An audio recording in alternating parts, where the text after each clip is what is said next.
दिवाळीच्या आपणा सर्वांना शिक्षक आणि भावी शिक्षकांना शुभेच्छा. त्याचसोबत विजय सरांना देखील दिवाळीच्या खूप खूप शुभेच्छा. आजच्या सेशन त्यांनी सुरुवात करावं अशी त्यांना मी विनंती करतो. विजय सर, आज तारीख आहे बरोबर 18. करेक्ट. रिपीट आपलं. नमस्कार मित्रांनो, सर्वांना दिवाळीच्या खूप खूप शुभेच्छा.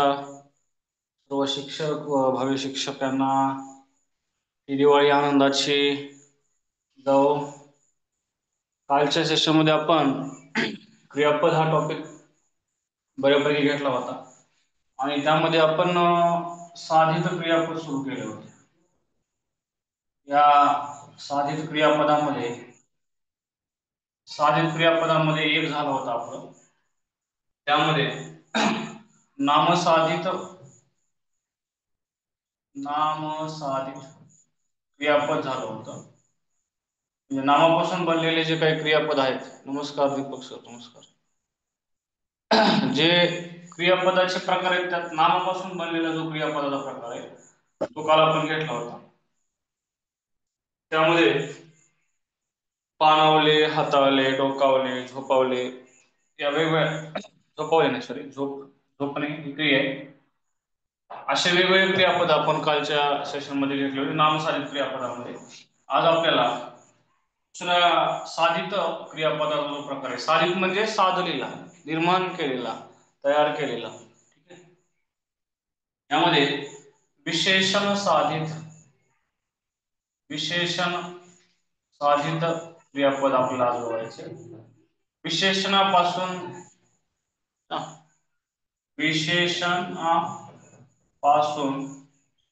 जे क्रियापद बनते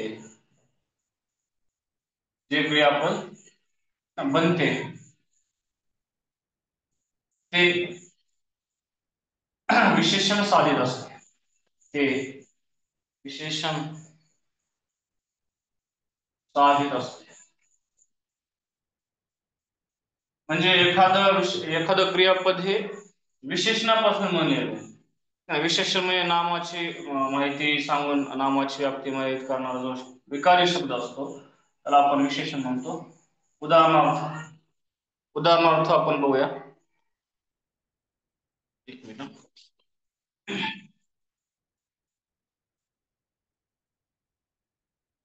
उदाहरणार्थ बघा, समजा उंच हे जर विशेषण असेल तर याच्यापासून आपल्याला उंचावले ही क्रिया बनवता येईल, क्रियापद बनवता येईल.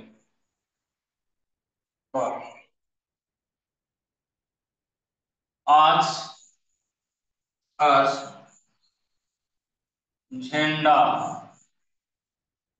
उंचावला.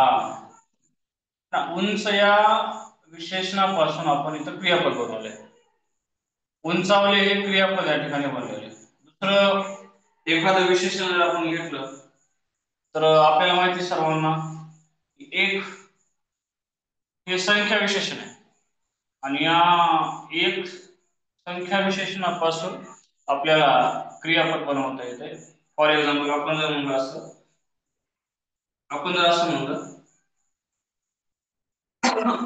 समजा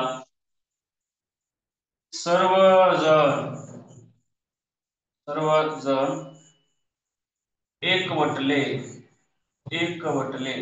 है ना. एकवटण्याची क्रिया म्हणजे एक पासून एकवटले हे क्रियापद बनले आणि या क्रियापदाला आपल्याला विशेषण साधित क्रियापद म्हणता येईल. विशेषण साधित क्रियापद म्हणता येईल. त्याच्यामध्ये आपण असे म्हणू शकतो ते दृश्य पाहून डोळे स्थिर हे विशेषण आहे. ते दृश्य पाहून डोळे स्थिरावले म्हणजे स्थिरावले, एकवटले, उंचावले हे विशेषणापासून बनलेले विशेषण साधित क्रियापद आहेत. विशेषणापासून जे क्रियापद बनते ते विशेषण साधित असते. विशेषण साधित असते. ओके.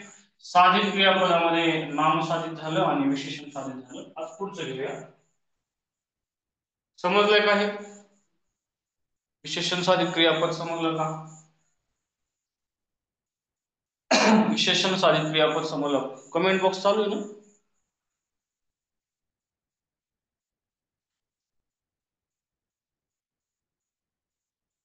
ओके, चलो पुढे जाऊया. साधित क्रियापदामध्ये पुढचा प्रकार घेऊया, अव्यय साधित. पुढे, मागे, वर, खाली, इकडे, तिकडे असे हे जे काही शब्द असतात त्यांना आपण अव्यय म्हणतो. आणि साधित क्रियापदाचा तिसरा प्रकार आहे, त्याला आपण अव्यय साधित क्रियापद म्हणतो. अव्ययापासून बनलेले जे काही क्रियापद असतात, आता अव्यय चार आहेत ना. क्रिया विशेषण अव्यय, शब्दयोगी अव्यय, उभयान्वयी अव्यय आणि केवळ प्रयोगी अव्यय. आणि या अव्ययापासून बनलेले जे क्रियापद असते त्याला अव्यय साधित क्रियापद असं आपण म्हणतो. समजा मागे, पुढे, वर, खाली असे हे क्रियापद आहेत है ना. झाडावर, पक्षी झाडावर, झाड नाव आहे त्याला जोडून वर आले, शब्दयोगी अव्यय. शब्दयोगी अव्यय. आपण जर असं म्हणलो, तो वर गेला. आता हे वर काय आहे, जाण्याची क्रिया कुठं झाली, वर जाण्याची, म्हणजे हे स्थितीदर्शक क्रिया विशेषण अव्यय. तो वर गेला. आता वर हा शब्द कुठं कुठं शब्दयोगी अव्यय म्हणून वापरला जातो, कधी कधी. आता अशा प्रकारच्या वाक्यामध्ये तो क्रिया विशेषण अव्यय म्हणून वापरलेला आहे. म्हणजे हे सगळे अव्यय, मागे, पुढे, वर, खाली, इकडे, इथून, तिथून, पुढून, हे क्रिया, हे वेगवेगळे अव्यय आपल्याला त्या ठिकाणी सांगतो. या अव्ययापासून जे क्रियापद बनलेलं असते त्याला आपल्याला अव्यय साधित क्रियापद म्हणतात येईल. उदाहरण बघा. उदाहरणार्थ,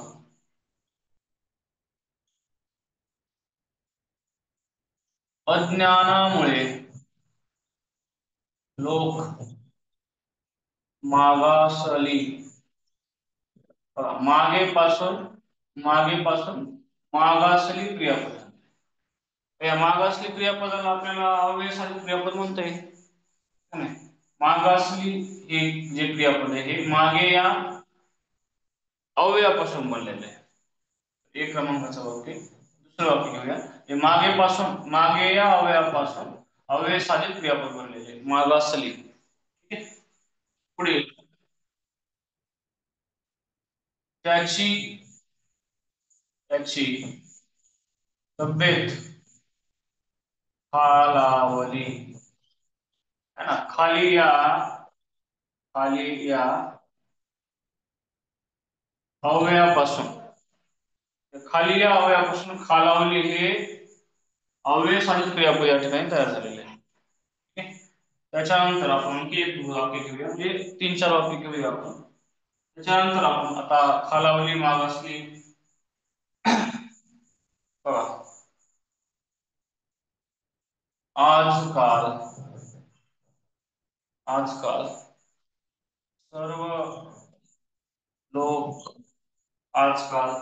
सर्व लोक पुढारले है ना. पुढे या अव्ययापासून बनलेले हे क्रियापद आहे. पुढारले, आजकाल सर्व लोक पुढारले. पुढे या अव्ययापासून बनलेले हे क्रियापद आहे. म्हणजे हे तीनही वाक्य जे आपण आता घेतले, तीनही वाक्य अव्यय साधित क्रियापदापासून बनलेले आपल्याला त्या ठिकाणी पाहता येतात. ठीक आहे. आणखी एक प्रकार आहे याच्यामध्ये, हा प्रकार समजला असं आपण गृहीत धरूया आणि थोडस पुढे जाऊया. 4थ्या क्रमांकाचा साधित क्रियापदाचा जो प्रकार आहे, धातूपासून जे क्रियापद बनलेलं असतं, धातूपासून क्रियापदाच्या मोरपल. आता मला वाटतं धातू ही जी कन्सेप्ट आहे मी खूपदा सांगितलेली आहे है ना. धातू क्रियापदाचं मूळ प्रत्यय लागूनही क्रिया पूर्ण झाली नसेल तर धातू साधित, आणि प्रत्यय लागले क्रियापदाच्या धातूला किंवा क्रियापदाच्या मूळ रूपाला प्रत्यय लागलेला आहे आणि क्रिया पूर्ण झाली त्याला आपण क्रियापद म्हणतो. या धातूपासून है ना, रड, बस, ये, जा, खा, पी, पोह है ना, पोहणे, पोह, मर, असे हे धातू आहेत. यांना प्रत्यय लावून यांच्या समोर म्हणजे रडच्या समोर, आता मागची बाजू इकडली झाली डावी बाजू, समोर मध्ये उजवी बाजू, रडला ही क्रियापद. बस बसला, ये, आला, जा, गेला, खा, खाल्ले, पी, पिले, पोह, पोहला, मर, मेला, हे सगळे क्रियापद कसली धातुसाधित क्रियापद. समजलं का? हे सगळे क्रियापद आता इथं जेवढे हे सगळे धातू लिहिलेत ना मी, यांना प्रत्यय लावून जेवढे काही क्रियापद बनलेले आहेत या सगळ्या क्रियापदांना आपल्याला त्या ठिकाणी काय म्हणता येईल? धातुसाधित क्रियापद. ओके. आता ह्या सगळ्या क्रियापदापैकी एक क्रियापद वापरून वाक्य तयार करून कमेंट मध्ये टाका बरं, बघूया कोणाला समजलंय. वाक्य तयार करा. याच्यापैकी एक क्रियापद घ्यायचं आणि वाक्य करायचं. चलो बघूया किती जण करतात.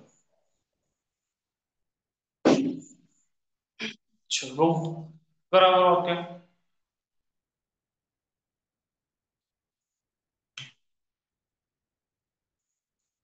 धातुसाधित क्रियापदाचं वाक्य करा.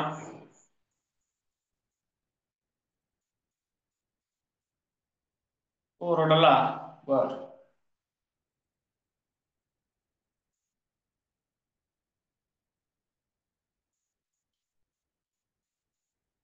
तो आंबा खात आहे. खात आहे म्हणल्यावर कसं होईल धातुसाधित?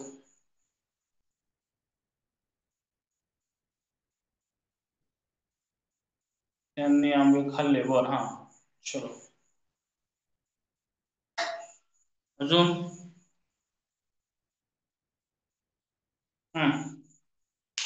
कमेंट केली ना फास्ट. 24+ आहेत तरी जण. घेऊया वाक्य धातुसाधित क्रियापदाचं.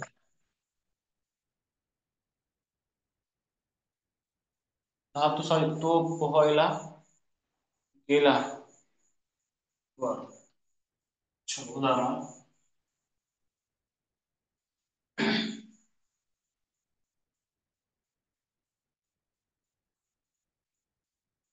आजीने नातीस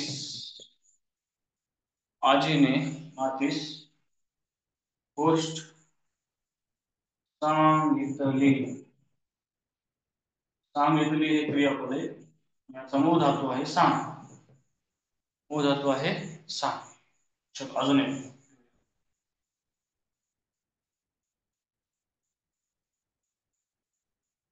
ती मोठ्याने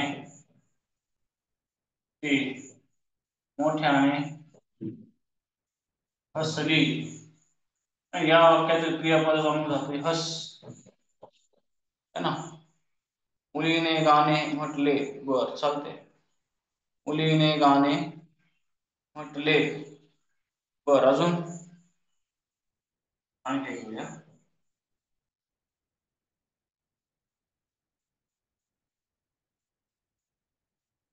बाळ रडून झोपले.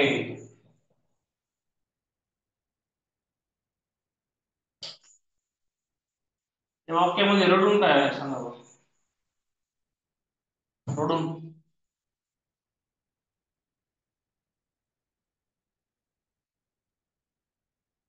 रडून काय आहे?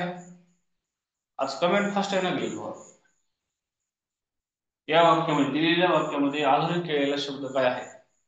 दीपक सर कर्म कसं आहे? बाळ रडण्याची क्रिया कशावर केली? झोपणारे बाळ, रडून झोपले, संयुक्त क्रियापद कसं आहे नाव सर?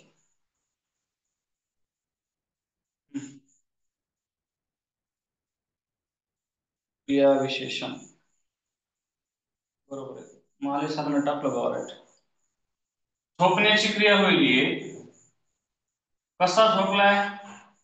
रडून झोपलाय बाळा. क्रियेची क्रियेची रीत सांगितली. क्रियेची काय सांगितली? रीत सांगितली. क्रिया केव्हा झाली, कुठे झाली, कशी झाली हे सांगणारे जे शब्द असतात त्यांना क्रियाविशेषण अव्यय म्हणतात. आणि रडून हे क्रियाविशेषण अव्यय आहे. रीत सांगितली का? क्रियेची रीत म्हणता येणार नाही. सॉरी, क्रियेची रीत म्हणता येणार नाही. एकच मिनिट. क्रियेची रीत किंवा क्रिया कशी झाली हे सांगते. हे क्रियाविशेषण अव्यय आपल्याला रड या धातूपासून तयार झाले सांगतात. रडला रडमुक्त धातू म्हणजे धातू साधित क्रिया विशेषण अव्यय असं सांगतात. ओके. रड धातूपासून धातू साहित्य क्रिया विशेषण अव्यय झाले. ओके. चलो आपण सगळे साधित क्रियापद 4 घेतले. नाम साधित, विशेषण साधित, है ना, अव्यय साधित, नंबर 4 आहे आताच धातू साधित. असे 4 क्रियापदाचे प्रकार आपण घेतले. त्याला आपण साधित क्रियापद म्हणतो. साधित क्रियापदामध्ये नाम साधित, विशेषण साधित, अव्यय साधित आणि धातू साधित असे 4 प्रकार बघितले. त्या 4 वरती काही 1-7-8 वाक्य आपण परीक्षेत आलेले किंवा परीक्षेच्या दृष्टिकोनातून महत्वाचे तुम्हाला ऑप्शन हे 4 असतात. ठीक आहे. नाम साधित, विशेषण साधित, अव्यय साधित आणि धातू साधित.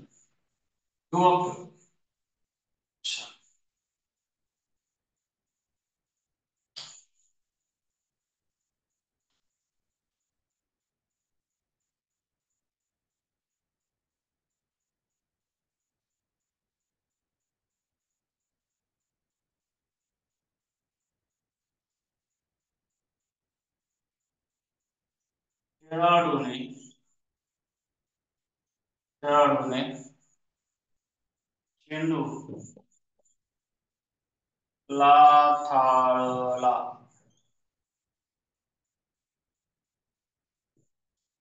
लाथाळला क्रियापद कसले? खेळाडूने चेंडू लाथाळला. करा कमेंट फर्स्ट. धातू साहित्य, नाम साहित्य, विशेषण साहित्य आहे की अव्यय साहित्य आहे?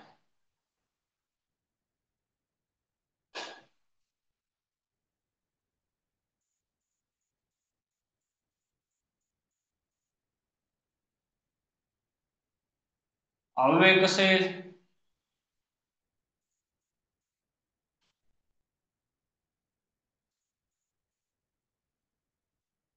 धातू साधित.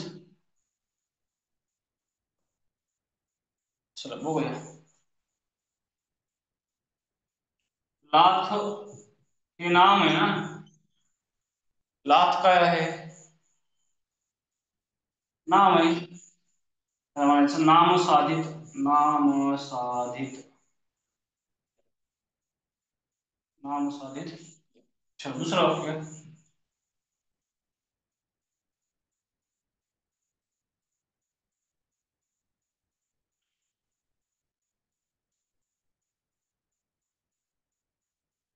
हो बरोबर आहे, नाम साहित्य. आमच्या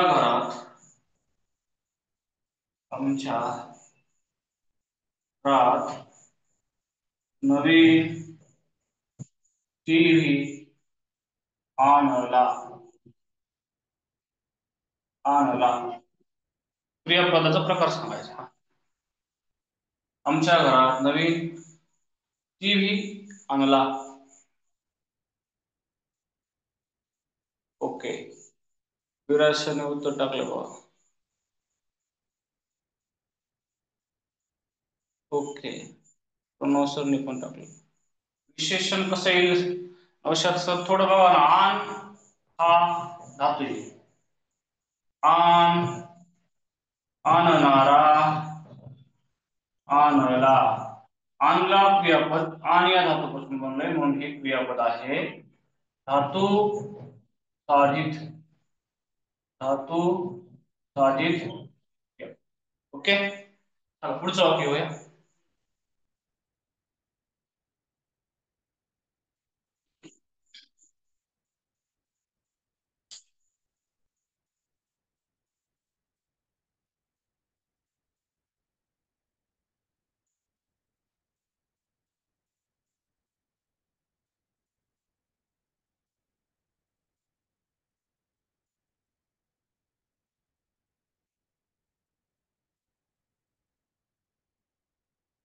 माणसे माणसे शहरात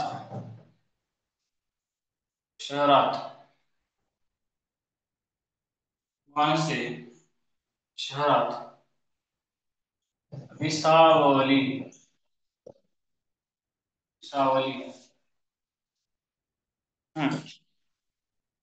माणसे शहरात विसावली.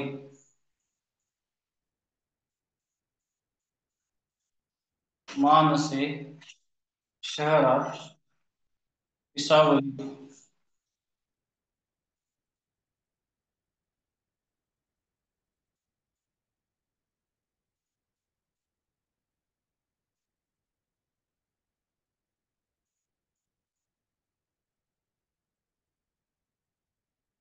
20 नाम आहे का कोणाचं? अव्यय सारखं कसं येईल? अव्यय आहे का 20? हा. 20 संख्या आहे. संख्येपासून बनलेले हे विशेषण साधित विशेषण साधित विशेषण साधित. चला दुसरं वाक्य घ्या. आणखी वाक्य घेऊया.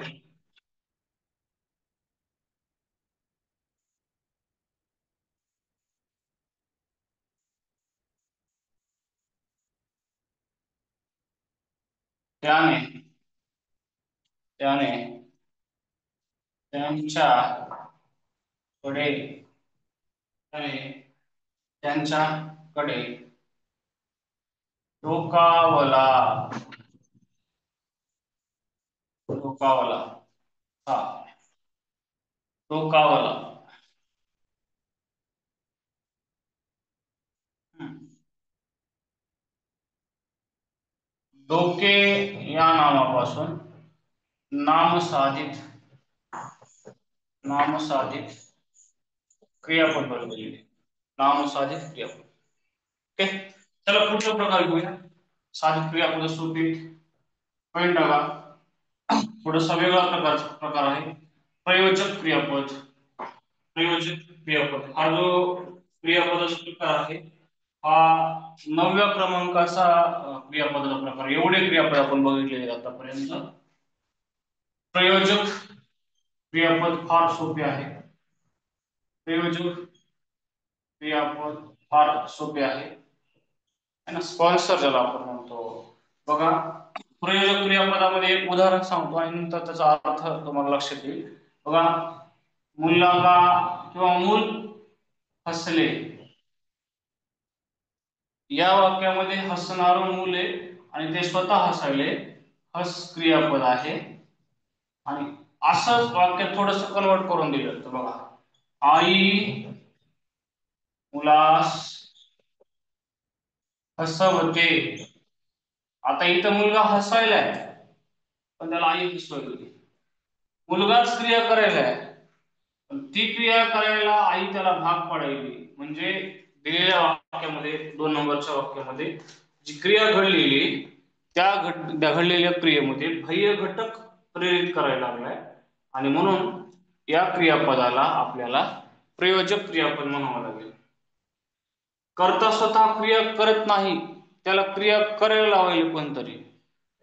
स्वतः कर्ता क्रिया करत नसून ती क्रिया घडून आणली गेलेली अशा वेळेस जे क्रियापद वापरलेलं असते त्याला प्रयोजक क्रियापद आपण म्हणतो.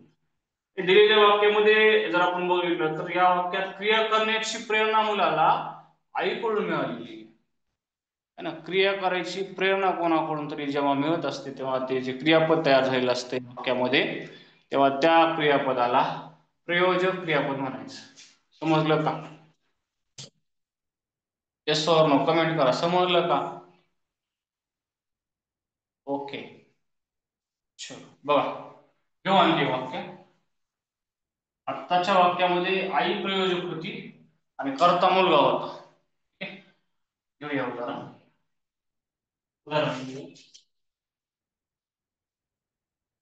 शिक्षक मुलांना शिकवितात.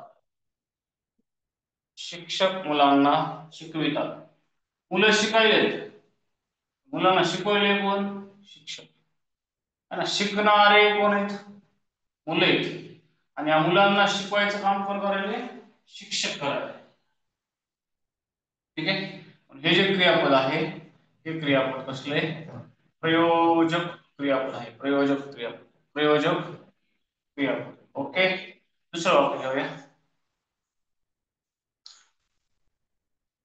वाघाने माणसाला पळवले. बर. आई लास निजवते. आता या वाक्यामध्ये मुलगा झोपतोय, त्याला झोपवण्याचा स्पॉन्सरशिप कोणी घेतली? आईने घेतली की नाही? म्हणजे आई मुलाला निजवते. मुलगा झोपायला लागलाय, आई झोपवली त्याला. बाह्य घटक ज्याला आहे म्हणतो आपण, प्रेरित करणार तो आई आहे. त्यामुळे याला म्हणायचं प्रयोजक क्रियापद. आणखी एक वाक्य घेऊया.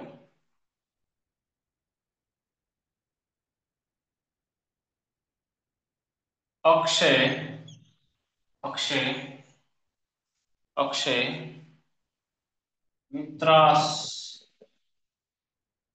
पळवितो. ठीक आहे ना? सकाळी सकाळी दोघ जण फिरायला चालले आणि पळणारा मित्र आहे, पण याला पळवायले कोण? अक्षय. या मित्राला पळवायले कोण? अक्षय पळवायले. अक्षय त्याच्या मित्राला पळवायला लागलाय आणि मग पळवितो हा जो जो क्रियापदाचा प्रकार आहे त्याला सुद्धा आपल्याला काय म्हणावं लागेल? प्रयोजक क्रियापद म्हणावे लागेल. हे 1 2 3 आपण 3 वाक्याची घेतले. प्रयोजक क्रियापद समजलं का? जेव्हा एखाद्या वाक्यामध्ये क्रियापद असं असतं की ते जे कर्त्याकडून क्रिया घडलेली आहे ती क्रिया कर्ता स्वतः करत नसून त्या कर्त्याला कोणीतरी ती क्रिया पार पडण्यास प्रेरित करायला लागले, बाह्य घटक प्रेरित करायला लागले. त्यामुळे म्हणून अशा क्रियापदाला प्रयोजक क्रियापद म्हणतात. अशा क्रियापदाला प्रयोजक क्रियापद म्हणतात. पहिली अडचण? कमेंट मध्ये करा. समजला का प्रकार हा? कमेंट करा. 115 वर प्रयोजक क्रियापद समजलं का? ओके.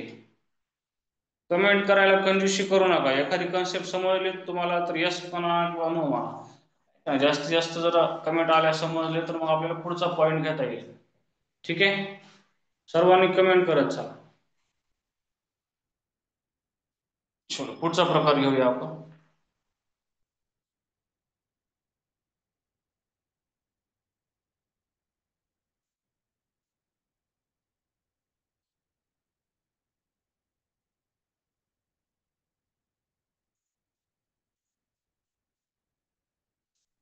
पुढचा आहे क्रियापदाचा प्रकार. चार्ट डिसेबल्ड आहे का? राम सर आहेत का? सर चार्ट दिसत नाहीये का सगळ्यांना? चला हा. शक्य क्रियापद. शक्य क्रियापद. हे क्रियापद सुद्धा थोडस फटके आणि वेगवेगळ्या प्रकारचं 10व्या क्रमांकाचा क्रियापदाचा प्रकार आहे हा. शक्य क्रियापदामध्ये एखादी क्रिया कर्त्याला करणे शक्य आहे, ती क्रिया करण्याचं सामर्थ्य त्या कर्त्याकडे आहे. म्हणजे कर्ता अशी क्रिया करतोय जी क्रिया करण्याचं सामर्थ्य त्याच्याकडे आहे. अशा प्रकारचा अर्थ ज्या क्रियापदामधून व्यक्त होतो त्याला शक्य क्रियापद म्हणतात. जे समजा आज मला खावं होते, मला काहीतरी खाण्याची शक्यता किंवा माझं म्हणजे खाण्याची इच्छा व्यक्त केली गेली. अशा प्रकारच्या क्रियापदामधून करता एकदा इच्छा व्यक्त करतोय. इच्छा ती क्रिया जो काही करणार आहे, हा बरोबर आहे. वते वतो अशा प्रकारचं सुद्धा इथं क्रियापदाचा धातूला प्रत्यय लागतो शेवटी. पण त्या वते वतोवर नका हे करू. अर्थ काय व्यक्त होईल क्रियापदावर? इच्छा आणि शक्यता ज्या क्रियापदामधून व्यक्त केली जाते त्याला आपण शक्य क्रियापद म्हणतो. फॉर एक्झाम्पल उदाहरणार्थ बघा. उदाहरणार्थ आपण जर असं म्हणलं, मला आता खाववते. खाववते. आता मला खाववते. खाववते या क्रियापदामध्ये आपल्याला त्या ठिकाणी मला काहीतरी खाण्याची इच्छा आहे, शक्यता आहे का नाही, अशा प्रकारचा अर्थ त्या ठिकाणी व्यक्त होत असतो. हे मी थोडस बोलतो, लाईट गेली. आपल्याला आताच आपण जे क्रियापद बघितलं, या क्रियापदामध्ये काय व्यक्त केलं जातंय? अशा प्रकारच्या क्रियापदामधून कर्ता एखादी क्रिया करण्याचं सामर्थ्य व्यक्त करतोय, अशा प्रकारचा अर्थ त्या ठिकाणी व्यक्त केला जातो. उदाहरणार्थ आता सांगितल्याप्रमाणे मला आता खावते. दुसरं जर वाक्य आपण बघितलं तर आता कुत्र्याला पळवते, एक नाही. मी चालू शकतोच्या ऐवजी आता मला चालवते असं म्हणावं लागलं नौशाद सर. तुम्ही कमेंट छान केली, पण थोडासा बदल करायचा त्या वाक्यामध्ये. आईला आता काम करवते, आईला आता काम करवते. अशा प्रकारचे जे काही क्रियापद आहेत हे शक्य क्रियापदामध्ये त्या ठिकाणी इन्व्हॉल्व करायचे आपल्याला.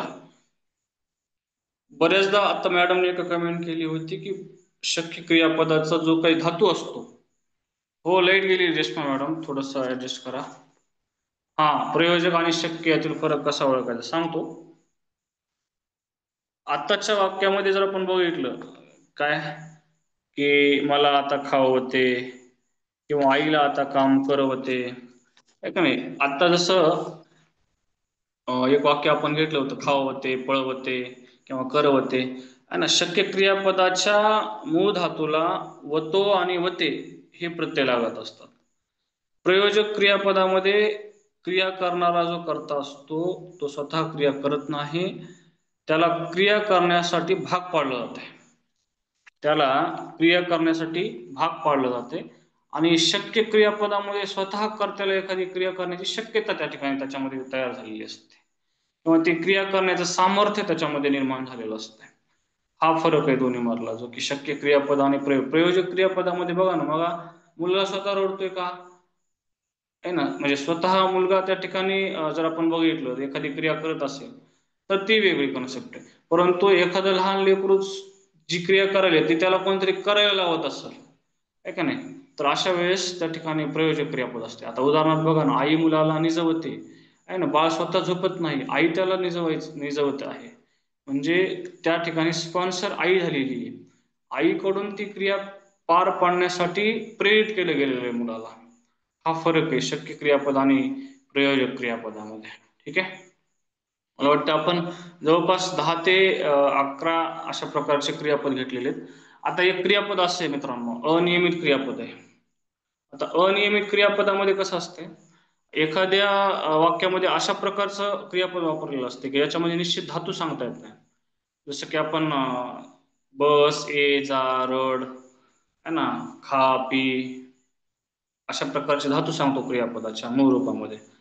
परंतु आपण जर बघितलं तर अनियमित क्रियापदामध्ये किंवा गौण क्रियापदामध्ये क्रियापदाचा धातू सांगता येत नाही, अशा क्रियापदांना अनियमित किंवा गौण क्रियापद म्हणत असतात.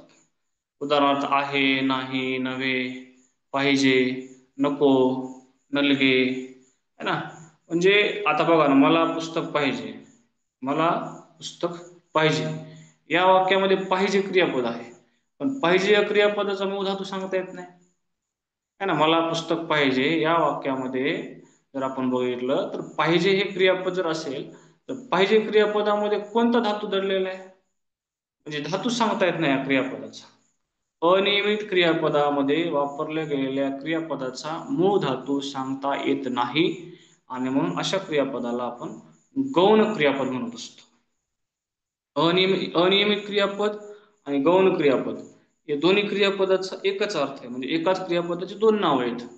उदाहरणार्थ आणखी बघा, बाबा, किंवा असं म्हणूया आपण, माझे बाबा ऑफिसात नाहीत, है ना. माझे बाबा ऑफिसात नाहीत. मग आता माझे बाबा ऑफिसात नाहीत, नाहीत हे क्रियापद आहे. नाहीत या क्रियापदामध्ये जर आपण बघितलं तर कोणता धातू दडलेला आहे, नाहीत या क्रियापदामध्ये कोणता धातू आहे हे निश्चित सांगता येत नाही, आणि म्हणून नाहीत या क्रियापदाला आपल्याला अनियमित क्रियापद म्हणावं लागेल, त्यालाच आपण गौण क्रियापद म्हणतो. बघा आणखी एक वाक्य घेऊ, तू येथून जाऊ नको, तू येथून जाऊ नको. आता जाऊ नको, जाऊ नको या क्रियापदामध्ये कोणता धातू वापरलेला आहे? जयकुमार सर, टेक्निकल प्रॉब्लेम आहे, थोडासा ऍडजस्ट करा 5 मिनिट. उद्याच्या सेशन मध्ये लाईट नाही, लाईट गेलेली, टेक्निकल प्रॉब्लेम थोडासा निर्माण झालाय, त्यामुळं स्क्रीन दिसत नाही. आपण मग म्हणजे जवळपास भरपूर वेळ स्क्रीनवरच घेतलंय, पण अचानक शेवटच्या 10 मिनिटांमध्ये आता हा प्रॉब्लेम आलेला आहे. ठीक आहे. ओके. बघा ना मॅडम, आताच्या वाक्यामध्ये मूळ धातू सांगता येत नाही ना. कसं सांगता येईल? जाऊ नको, जाऊ नको, है ना. क्रियापद कोणतं आहे नेमकं, है ना. बघा आली लाईट. आपण जर बघितलं, तू येथून, वाक्य काय घेतलं बघा, तू येथून जाऊ नको, है ना. क्रियापदाचा धातू सांगता येत नाही आपल्याला. जा म्हणावं तर धातू जाऊ जा घेता येणार नाही, नको जाऊ नको म्हणायला, है ना. या क्रियापदामधला धातू निश्चित सांगता येत नाही म्हणून याला गौण क्रियापद किंवा अनियमित क्रियापद म्हणावं लागेल. अनियमित क्रियापद म्हणावे लागेल. ओके. आणखी वाक्य घेऊया, आणखी वाक्याच्या मध्ये घेऊया.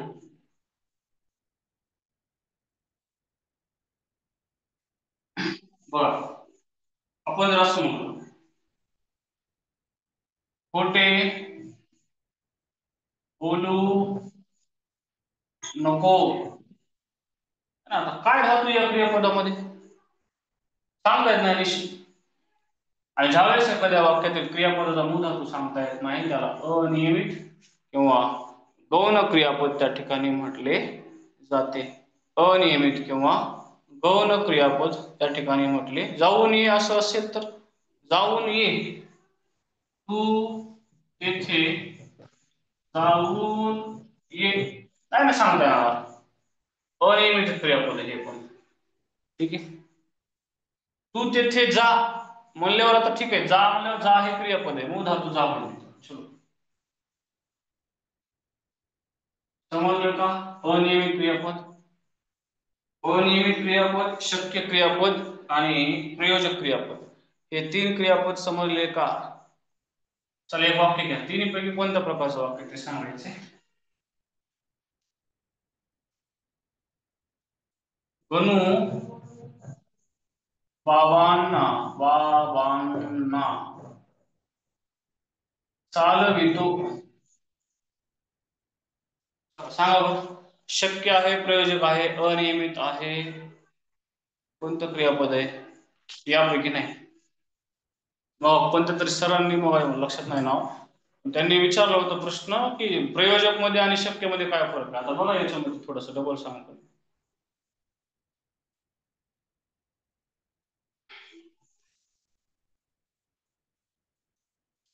चालवितो कोणाला, बाबांना. कोण चालवतोय, गणू. चालणारे कोण आहेत, चालणारे कोण आहेत, चालणारे बाबा. वाक्याचा करता बाबा, करता स्वतः चालत नाही, गणू त्यांना चालवायला म्हणून स्पॉन्सर आहे गणू. आणि म्हणून हे क्रियापद कसलं असेल, प्रयोजक आहे. प्रयोजक, या वाक्यातील प्रयोजक कोण असेल तर तो गणू आणि करता बाबा आहे. प्रयोजक क्रियापद. ओके. प्रयोजक क्रियापद, प्रयोजक. ठीक आहे. चला आणखी वाक्य घेऊया.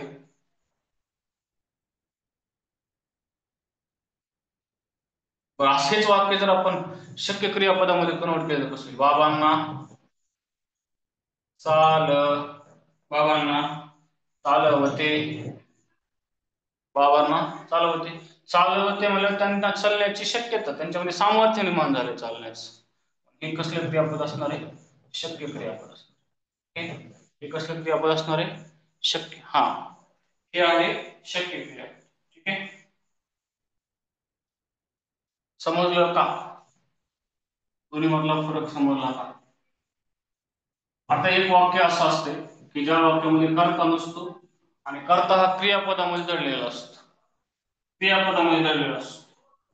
कर्ता वाक्यामध्ये असावाच लागतो, परंतु काही वेळेस तो क्रियापदामध्ये जर सामावलेला असेल तर त्याला भाव कर्तृक क्रियापदाचा भाव, क्रियापदाचा जो भाव असतो तो त्या ठिकाणी कर्ता आपल्याला सांगता येतो.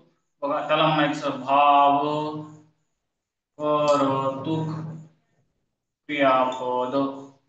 बघा एक वाक्य, त्याच्यामध्ये कसं असतं क्रियापद. आहे ना. आता थोडस बऱ्याचशा दिदी आपल्या लेक्चरला जॉईन असतात त्यांच्यासाठी वाक्य घेऊया बघा. माहेरला जाताना, माहेरला जाताना, है ना, माहेरला जाताना डोंगराजवळ उजाडले. आता या क्रियापदामध्ये कर्ता कोण आहे? कर्ता कोण आहे या वाक्यामध्ये?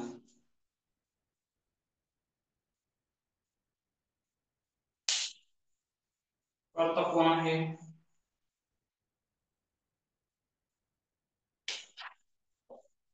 कर्ता नाही. बर, कर्ता आहे उजेड. उजळले ना, उजेड हा कर्ता क्रियापदामध्ये सामावलेला आहे. पुण्याला म्हणायचं क्रियापदाचा भाव हाच कर्ता असतो, पुण्याला म्हणायचं भाव करतो क्रियापद. ओके. माहेरला जाताना डोंगराजवळ जाडले. माहेरला जाताना डोंगराजवळ जाडले. अजून एक वाक्य घेऊया. आज दिवसभर, आज दिवसभर गडगडतेय. गडगडते या वाक्यात क्रियापद आहे गडगडते, कर्ता दडलेला याच्यामध्ये गडगड. ओके. क्रियापदाचा भाव हाच करतो असतो.